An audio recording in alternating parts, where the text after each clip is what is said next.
느슨해진 영화계 꽉 휘어잡을 이 캐릭터의 등장.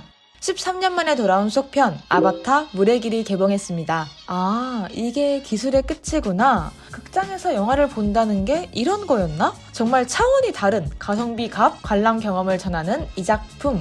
영화 보기 전에 봐도 좋고 영화 보고 나서 봐도 좋지만 절대 놓쳐선 안 될 이야기 지금 시작합니다. 아바타가 되어 판도라 행성에서 눈을 뜬 제이크 설리. 이번엔 모종의 사건을 겪으며 가족과 함께 메카이나 부족의 세상에 발을 딛는데요. 이방인으로서 완전히 다른 세계를 경험한다는 전편의 커다란 틀을 그대로 옮겨낸 이번 작품. 관객 역시 판도라 행성의 새로운 지역을 마음껏 누빌 수 있습니다.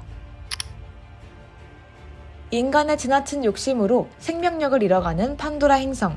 아무런 이유 없이 환경을 파괴하고 자원을 탈취하는 이들을 비추며 지금 우리가 직면한 환경 문제를 꼬집는 것, 아바타 시리즈를 관통하는 핵심 메시지나 다름없죠. 영화 속 상황이 더 이상 오락이 아니다 라고 언급한 감독은 판도라를 지키기 위해 고군분투하는 나비족의 상황이 지구를 위해 노력해야 하는 우리의 상황과 크게 다르지 않다고 이야기하기도 했습니다. 영화 제작자로서 모든 것이 파멸된 디스토피아적 세계관을 그리기보단 건설적인 해결책을 제공하는데 집중하고 싶다고 밝혔던 제임스 카메론. 그는 이미 아바타 시리즈의 모든 세계관을 머릿속에 그려둔 상태인데요. 아바타 시리즈를 통해 지구 환경 오염에 대한 경각심을 전하는 그런 큰 그림을 녹여냈을지도 모르겠네요.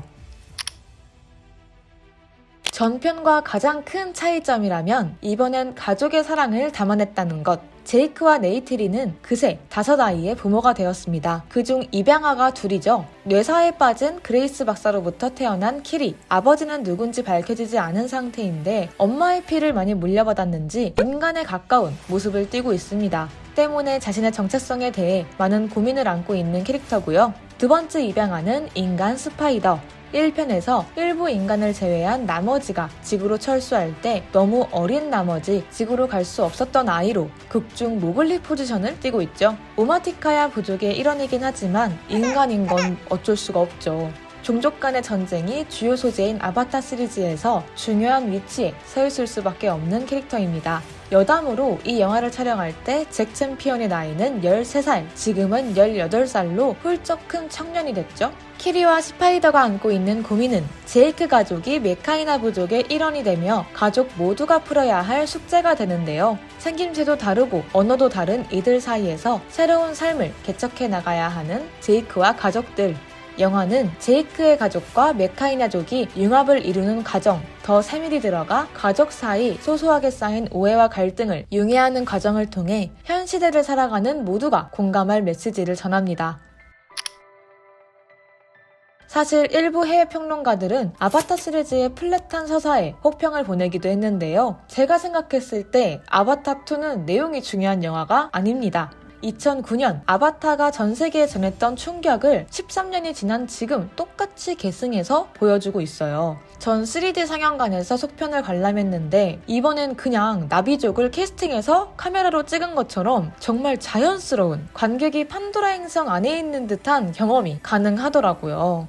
러닝타임이 무려 3시간 12분. 감독님은 같은 돈 내고 가성비 좋지 않냐? 라는 인간미 넘치는 발언을 하셨는데 그 말이 맞습니다. 일단 새로운 인물들이 대거 등장했고 새로운 환경도 나왔기 때문에 이들을 소개하며 서사를 다지는데 많은 시간을 들일 수밖에 없고요. 특히 바닷속을 헤엄치거나 다양한 해양 생물을 마주하거나 메카이나 부족의 터전을 담는데 꽤 많은 시간을 쏟는데요. 그냥 이 씬들이 감독님의 기술 자랑 타임. 그런데 이게 하나도 안 지루해요.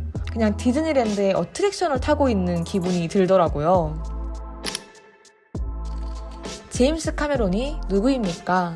SF적인 상상력의 끝과 인간이 품고 있는 본능적인 감정의 끝, 이 모든 걸 버무린 이야기를 엄청난 기술로 펼쳐왔던 감독이죠. 터미네이터, 에일리언, 어비스, 타이타닉, 아바타에 이르기까지 시네마 테크놀로지의 페이지를 직접 넘겨왔다고 해도 과언이 아닐 텐데요. 특히 아바타2에서 주목해야 하는 건 제임스 카메론과 바다가 만났다는 것. 바다 덕후를 넘어 탐험가인 그는 지구에서 가장 낮은 해역인 마리아나 해구를 정복하기도 했는데 1인 잠수정으로는 최초의 기록이라 전 세계를 놀라게 한 건 물론 이를 영화로도 옮겨서 정말 한계가 없는 능력자임을 증명해냈죠. 마리아나 해구에서 돌아온 뒤 아바타 속편에 대해 진지하게 생각했다는 그 바다의 생물, 그들의 문화에 대한 아이디어를 메모하는데 몇 달의 시간을 보냈고요. 그 자료를 바탕으로 할리우드의 각본가 부부 릭 자파와 아만다 실버에게 아바타2의 집필을 맡겼습니다. 아바타의 모든 대본 작업에 걸린 시간은 4년.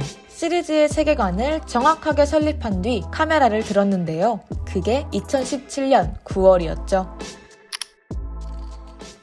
아바타2를 보고 나오면 이런 생각이 들 수밖에 없어요. 이거 어떻게 촬영했지?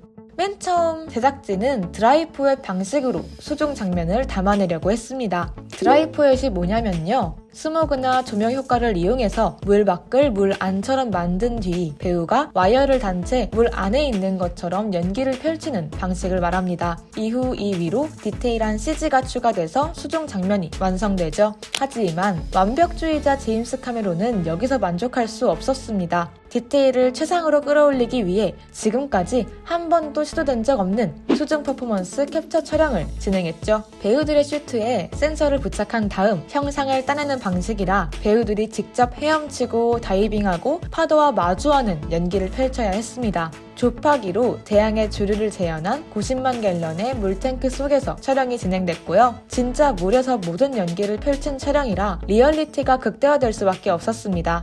여기서 중요했던 건 이 모든 걸 사실적으로 묘사한 시각 효과를 보고 와 진짜 멋있다 여기서 그치는 게 아니라 관객의 마음을 움직이는 캐릭터의 감정이나 스토리의 감동이 살아있어야 한다는 것. 그를 위해선 배우들의 자연스러운 연기력이 필요했죠. 사실 우리가 물에 들어가면 되게 긴장하기 마련이잖아요. 수영뿐만 아니라 물속에서 편안해 보이는 수준의 연기를 펼쳐야 했기 때문에 배우들은 촬영 전 2개월 동안 수중 훈련을 받았다고 합니다. 케이트 윈슬렛이 톰 크루즈의 기록을 깨고 무려 7분 14초나 숨을 참으며 열연을 펼쳤다는 비하인드는 이미 유명하죠. 이들의 연기가 특히나 더 자연스러울 수밖에 없었던 이유, 제임스 카메론 감독은 편집부와 함께 현장에서 배우들의 모습 위로 나비족의 형상을 더 씌워볼 수 있는 버추얼 카메라로 실시간 장면을 확인했다고 합니다. 덕분에 더 원활하고 세밀한 디렉션이 이뤄질 수 있었죠. 배우들을 담아내는 것도 쉽지 않았지만 물의 자연스러운 흐름을 묘사하는 것도 고역이었죠. 파도부터 물방울, 기포, 누군가에게 튀기는 물이나 스프레이처럼 분사되는 물의 모형까지 이 모든 것을 구현한 시각효과팀의 노고를 생각하면 아카데미상은 따놓은 거나 다름없다고 저는 생각을 하는데요. HFR 기술이 도입됐다는 점도 화제를 모았습니다. HFR은 하이 프레임 레이트의 줄임말인데요. 보통의 영화는 24프레임으로 촬영됩니다. 1초가 24장의 화면으로 구성되어 있는 영화를 우리는 보고 있었던 거죠. 어떤 방식으로든 관객에게 관람의 변화를 주고 싶었던 제임스 카메론 감독. 최고의 영화적 경험을 위해 액션씬 등 인물이나 크리처의 움직임이 돋보이는 장면은 48프레임으로 촬영했다고 밝혔습니다. 덕분에 관객은 보다 선명하고 뚜렷한 판도라 행성을 마주할 수 있죠. 뉴페이스들의 활약이 돋보이는 이번 작품, 제이미 플래터스, 브리튼 달튼, 베일리 베이스, 트리니티 블리스, 어린 배우들이 활약했다는 점이 눈에 띄는데요. 올해 부산국제영화제에 방문한 존 랜더 프로듀서에 의하면 판도라 행성의 젊은 피들이 후속편에서 중요한 역할을 할 것이라고 합니다. 아바타2의 손익분기점은 무려 20억 달러, 무조건 월드와이드 5위 안에 들어야 되는 성적인데요. 워낙 개봉 연기가 많이 된 시리즈라 앞으로의 계획이 어떻게 번복될지 모르겠지만 이전에 제임스 카메론 감독은 아바타2가 손익분기점을 넘기지 못할 경우 아바타 시리즈를 3편에서 마무리 지을 것이라 이야기하기도 했습니다. 하지만 여러 인터뷰를 돌아보면 제임스 카메론 감독은 꽤 여유로운 편이에요. 자신의 영화를 한 번만 본 사람은 없다는 자신감이 뒷받침된 것 같은데요. 오프닝주 성적으로 흥행이 판가름나는 보통의 블록버스터들과는 달리 제임스 카메론 감독의 영화는 오랜 시간에 거쳐 관객 수를 축적하는 편입니다. 렌차 관람이 많기 때문이죠. 실제로 아바타는 식지 않는 흥행 열기를 자랑했었는데요. 아바타2 역시 그 길을 걸을 수도 있겠다. 조심스레 예측해봅니다. 저부터도 제가 N차 관람을 잘 즐기지 않는 편인데 이 영화를 안 본 친구가 있다면 2번은 더 볼 수 있을 것 같아요. 긴 러닝타임이지만 절대 지루하지 않고 놓친 장면이 있는지 다시 보고 싶고 상영 포맷이 여러 가지이기도 하고요. 극장에서 이 돈을 내고 이런 경험을 할 수 있는 게 과연 쉬운 일일까? 아바타 이후 이 정도의 퀄리티를 또 누가 전해줬을까? 라고 생각을 했을 때 쉽게 떠오르는 작품이 없는 걸 보면 정말 제임스 카메론이 영화 세상의 왕이신 것은 분명한가 봅니다. I'm the king of the world! 영화를 좋아하신다면 이 경험 절대 놓치지 않기를 추천드립니다. 제가 오늘 준비한 이야기는 여기까지입니다. 시청해주신 분들, 구독자분들 늘 감사드리고요. 저는 다음에 또 다른 영화 이야기로 찾아오겠습니다. 감사합니다.